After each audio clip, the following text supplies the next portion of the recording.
everyone, welcome back to my channel Science Square and this is Ankita. So आज हम part 4 start करेंगे कौन से चैप्टर का, एसिड बेसिस एंड सॉल्ट। अब आज जो हमने टॉपिक स्टार्ट करना है वो हमारा रहेगा पीएच के बारे में। चलो हम स्टार्ट करते हैं अब अपने नए टॉपिक के साथ। पीएच वर्ड से हमें पता लगता है, पीएच का मतलब होता है पोटेंस ऑफ हाइड्रोजन। पोटेंस का मतलब होता है पावर, कि क्या मतलब होता है पावर। हमें हमारे हाइड्रोजन आयंस की जो कंसंट्रेशन होती है सॉल्यूशन में उनके बारे में बताता है। भाई हमारे हाइड्रोजन आयंस जो हैं उनकी कंसंट्रेशन कितनी है। So that is why we call it as the potential of the hydrogen, या फिर हम इन्हें क्या बोलेंगे, पोटेंस ऑफ हाइड्रोजन। अब इसमें से रीजनिंग बेस्ड क्वेश्चंस आते हैं इस टॉपिक में से, ठीक है। अब हम वो क्वेश्चंस भी डिस्कस करेंगे बट पहले हमें टॉपिक कवर करेंगे, right. Okay, so now coming back to the topic, हमने लिखा हुआ है कि पीएच जो है वो हमारा सोल्यूशन जो है हमारा वो एसिड है, बेस है और उसकी स्ट्रेंथ क्या है इसके बारे में बताता है। तो आपको पता होना चाहिए पीएच जो है वैल्यू हमें क्या बताता है कि how strong are acid is और हाउ स्ट्रॉन्ग बेस इज, ठीक है। अब एक बात याद रखना, बेसिस में मैंने आपको बताया था कि उसमें हाइड्रोक्सिल आयंस की कंसंट्रेशन की बात करते हैं और जो एसिड्स होते हैं उनमें हम किसके बारे में बात करेंगे, हाइड्रोजन आयंस की कंसंट्रेशन के बारे में। किनके बारे में बात करेंगे, हाइड्रोजन आयंस कंसंट्रेट। तो अगर हम अब देखो यहाँ पे मैंने आपका एक पीएच स्केल बनाया हुआ है जो और ये जो स्केल होता है वो 0 to 14 की वैल्यू तक होता है, ठीक है। तो अब 0 to 7 तो है हमारा क्या होता है, एसिडिक स्ट्रेंथ होती है। क्या होती है, अगर हम बात करें 0 से लेके 7 तक वो हमारा क्या रहेगा, एसिडिक स्ट्रेंथ इंक्रीज होएगी। यहाँ पे क्या करेगी, एसिडिक स्ट्रेंथ इंक्रीज होएगी, राइट। Acidic strength increases. और अगर हम 7 से 14 की तरफ चलें तो हमारा हम बोलते हैं कि भाई बेसिक स्ट्रेंथ इंक्रीज होएगी। क्या होगा, बेसिक स्ट्रेंथ इंक्रीज होएगी। Got it. अब याद रखो जैसे जब हम 7 से प्रोसीड करते हैं 6, 5, 4 उतना मेरा जो सोल्यूशन है वो उतना ज़्यादा स्ट्रांगली एसिडिक होता जाएगा।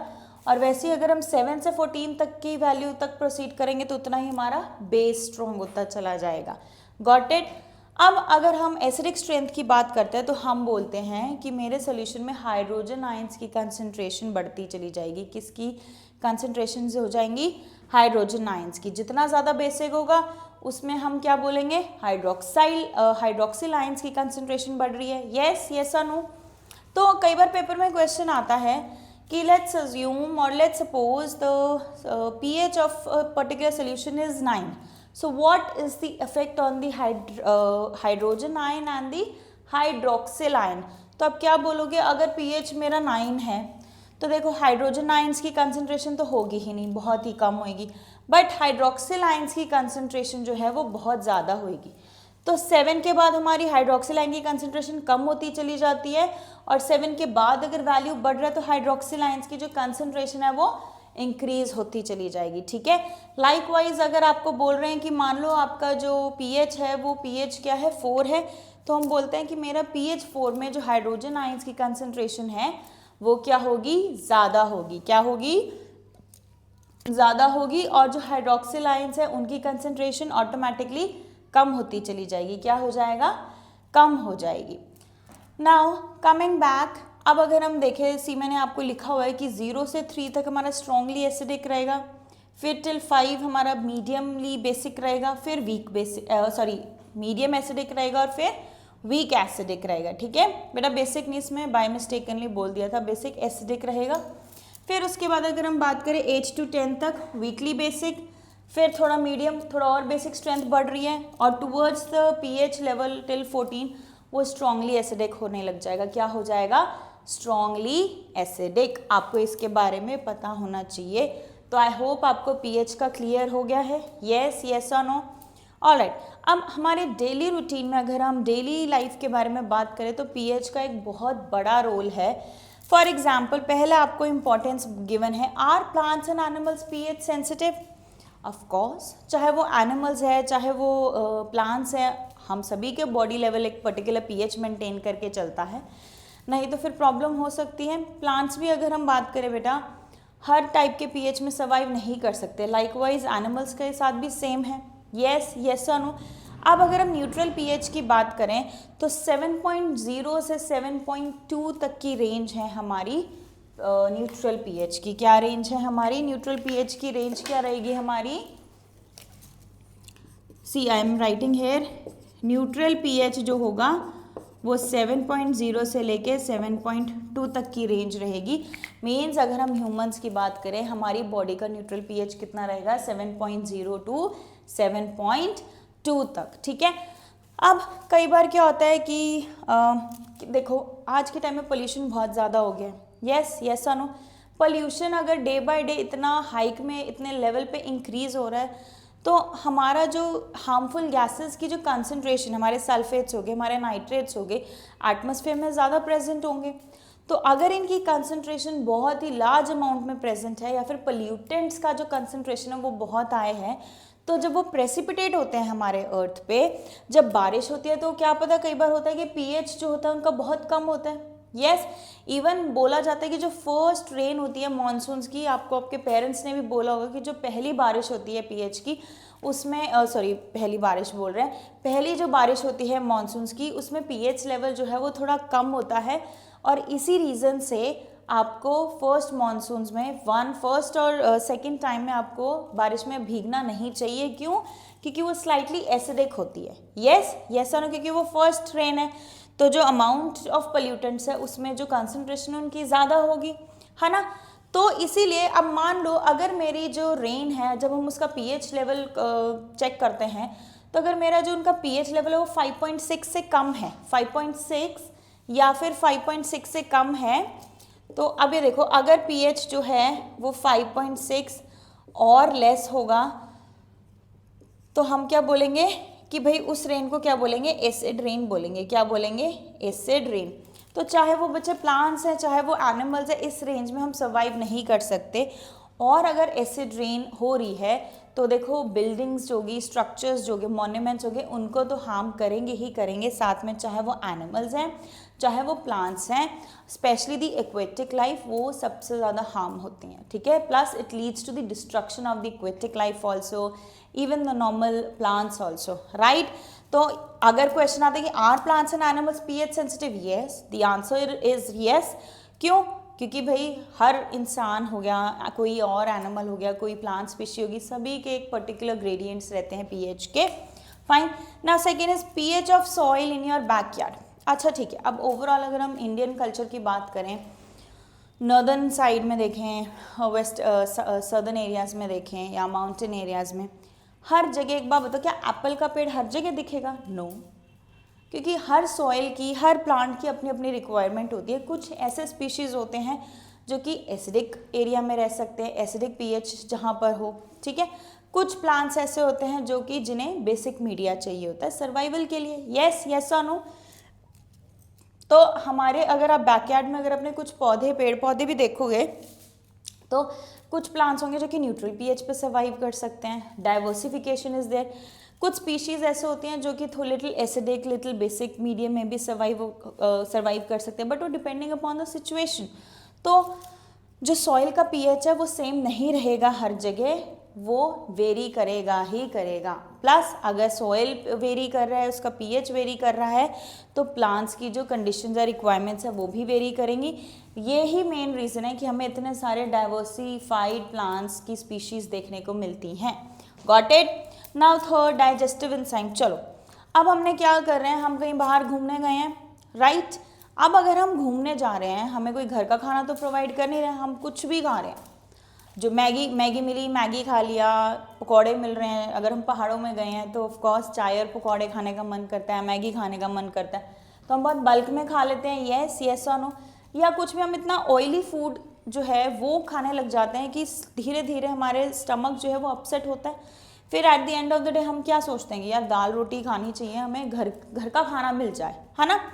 बट अब हमारे डाइजेस्टिव सिस्टम में इवन एक लाइफ प्रोसेस चैप्टर मैंने आपको ऑलरेडी वीडियोस जो है वो अपलोड करी हुई हैं, आप चेक कर सकते हैं कि हमारे स्टमक में कौन सा एसिड प्रेजेंट होता है, हाइड्रोक्लोरिक एसिड। अब हमारे स्टमक में हाइड्रोक्लोरिक एसिड प्रेजेंट है जो कि एसिडिक होता है। अब वो एसिडिक क्यों है, याद करो, क्यों है एसिडिक? क्यों? क्योंकि हमारे फूड को थोड़ा एसिडिक नेचर चाहिए उसको डाइजेशन प्रोसेस के लिए। बट कई बार होता है कि जो पीएच होता है वो इतना एसिडिक हो जाता है कि वो हमें बर्निंग सेंसेशन क्रिएट करेगा। कई बार आपको अपने थ्रोट के पास, कई बार आपको अपने चेस्ट के पास कुछ ऐसा लगता है कुछ जल रहा है, यस और नो। तो वो जो बर्निंग सेंसेशन है, जो वो आपको इरिटेशन फील होती है, वो क्यों होती है? क्योंकि आपका जो पीएच है वो बिगड़ गया, एसिडिक मीडियम, एसिडिक स्ट्रेंथ की तरफ बढ़ गया है। यहाँ हम बोलते हैं हाइड्रोजन आयंस की कंसंट्रेशन बढ़ गई है। तो उसमें हमें डॉक्टर्स के पास अगर हम जाते हैं तो हमें क्या देते हैं? या तो एंटासिड्स दे देंगे, पैंटासिड के नेम से भी टैबलेट्स आती हैं, राइट। या आपको मिल्क ऑफ मैग्नीशिया दे देंगे, थोड़ा बेसिक। अगर बॉडी का पीएच जो है अगर वो एसिडिक स्ट्रेंथ की तरफ मूव कर रहा है तो डॉक्टर्स हमें बेसिक मीडिया देते हैं। Milk of magnesia MgOH whole twice होता है। मिल्क ऑफ मैग्नीशिया क्या होता है? MgOH होल ट्वाइस, ठीक है। तो वो हमें डॉक्टर्स रेकमेंड करेंगे। अगर आप उसको इनटेक करते हो, एंटासिड्स कंज्यूम करते हो, तो ऑटोमेटिकली आपका न्यूट्रल पीएच पे आने लग जाएगा। और स्लोली ग्रेजुअली आपको जो इरिटेशन फील हो रही थी या आपको बर्निंग सेंसेशन फील हो रही थी वो क्या होगा? कम हो जाएगा। यस और no. Now coming to the next topic, that is cause of tooth decay. अब टूथ क्यों डिके करने लग जाते हैं भाई हमारे? देखो हम कितना, अभी again same examples I take, हम इतनी सारी चीज़ें खाने लग रहे हैं और जो हमारा टीथ है स्पेशली द इनेमल वो कैल्शियम हाइड्रोक्सी एपेटाइट से बना होता है। किससे बना होता है? कैल्शियम हाइड्रोक्सी एपेटाइट या कैल्शियम फॉस्फेट बोल सकते हैं। तो ये जो होता है इनेमल को हमारा बहुत हार्ड बनाता है। बट अगर मेरे टूथ का पीएच जो है, अगर टूथ का पीएच जो है वो 5.5 से कम होने लगेगा, अगर टूथ का पीएच 5.5 से कम हो जाएगा तो क्या होगा बताओ? तो हमारा जो टूथ है वो धीरे धीरे डिके होने लग जाएगा। और अगर टूथ डिके होगा तो ऑफ कोर्स हमारा जो माउथ है डेंटल प्रॉब्लम्स बहुत ज़्यादा फेस करने को मिलेगी। मेजरली यही रीज़न है आपको डॉक्टर्स बोलते हैं you should brush your teeth twice. क्यों? क्योंकि जो हम टूथपेस्ट यूज़ करते हैं, चाहे वो आप कोलगेट यूज़ कर रहे हो, सेंसोडाइन यूज़ कर रहे हो, any paste you are using that is basic in nature. तो आप इतनी सारी देखो स्पाइसेस हम कंज्यूम करते हैं, ऑयल्स आज के टाइम हर कोई कंज्यूम कर रहे हैं, एवरीडे हम कुछ ना कुछ चुटर मुटर खाते रहते हैं, यस और नो। तो हमारा जो टूथ है वो डिके होने के चांसेस सबसे ज़्यादा आते हैं। तो इसको प्रिवेंट करने का सबसे अच्छा तरीका क्या है कि भाई आपने टूथपेस्ट यूज़ करना है, और you can brush your teeth twice a day. या माउथ वॉश का जो सोल्यूशन आता है वो भी बेसिक होता है जो कि आपकी डेंटल हेल्थ बहुत अच्छा रखता है। Got it? The cause of tooth decay I am expecting and hopping कि आपको समझ आ गया होगा। Coming to the last topic, that is self-defense by animals, plants through chemical warfare.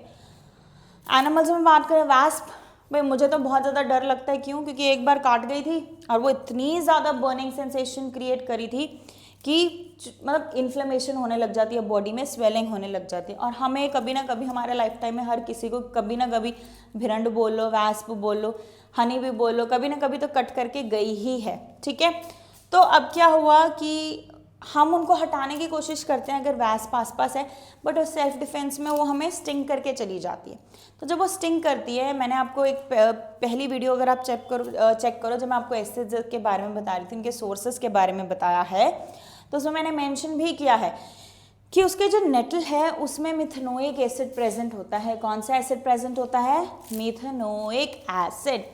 अब जो मिथेनोइक एसिड है वो क्या है बेटा जी? मिथेनोइक एसिड बहुत ज़्यादा बर्निंग सेंसेशन देता है हमारी स्किन पे, इसीलिए डॉक्टर्स आपको बोलते हैं या तो आप पोटैटो यूज़ कर लो थोड़ा बेसिक, या बेकिंग सोडा यूज़ कर लो। अगर आप बेस यूज़ करोगे तो उससे क्या होगा, जो आपका जो बर्निंग सेंसेशन है स्किन पे वो डिक्रीज हो जाएगी। नाउ लाइकवाइज प्लांट्स के बारे में बात करें, अब कुछ प्लांट्स ऐसे होते हैं जिनका अगर आप उनके लीव्स जो होते हैं वो बहुत ज़्यादा नेटल प्लांट का ही नेम है, तो अगर वो आपके हैंड पे लग जाए तो वो क्या होता है, वो आपको ऐसे बर्निंग सेंसेशन देगा अगेन। तो प्लांट्स में भी हम क्या करते हैं, we should use a base, ताकि उसका जो बर्निंग सेंसेशन आ रही है, या नेटल के साथ ही कुछ एक ऐसे प्लांट्स ग्रो होते हैं जो कि बेसिक होते हैं नेचर में, तो अगर आप उनको रब कर लो अपने इन्फेक्टेड एरिया पे तो ऑटोमेटिकली जो बर्निंग सेंसेशन है वो क्या हो जाएगी, कम हो जाएगी। तो ये था हमारा आपका पीएच के बारे में, उसकी इम्पोर्टेंस के बारे में। तो आई होप आपको यहाँ तक का टॉपिक समझ आया है बच्चे। प्लस एक और चीज़, अब जो हमारा नया टॉपिक है, जो कि लास्ट टॉपिक है, सॉल्ट। ठीक है, अब वो जो सॉल्ट है वो हम बिल्कुल फ्रेश वीडियो में कवर अप करेंगे, उसका बिल्कुल एक अलग से पार्ट बनाएंगे, तो एक सेपरेट टॉपिक था। ठीक है, तो अगर आपको इस टॉपिक में, पीएच के टॉपिक में अगर आपको कोई डाउट लगता है तो आप पूछ सकते हैं। ठीक है, और बाकी जो हमने सॉल्ट का जो टॉपिक है वो हम अपनी नेक्स्ट वीडियो में कवर अप करेंगे। तो मिलते हैं नेक्स्ट वीडियो में। राइट, अगेन सेइंग, जिन्होंने मेरा चैनल सब्सक्राइब नहीं किया है तो प्लीज़ आप मेरा चैनल सब्सक्राइब करें, डू लाइक एंड शेयर। और अगर अगेन एंड अगेन मैं आपको बोल रही हूँ, अगर आपको कोई क्वेरी आती है तो प्लीज़ आप अपनी क्वेरीज जनरेट कर सकते हैं। ठीक है, सो अब हम नेक्स्ट पार्ट में मिलेंगे, दैट इज़ पार्ट 5, सॉल्ट्स वाला टॉपिक कवर करेंगे। तब तक बाय, टेक केयर।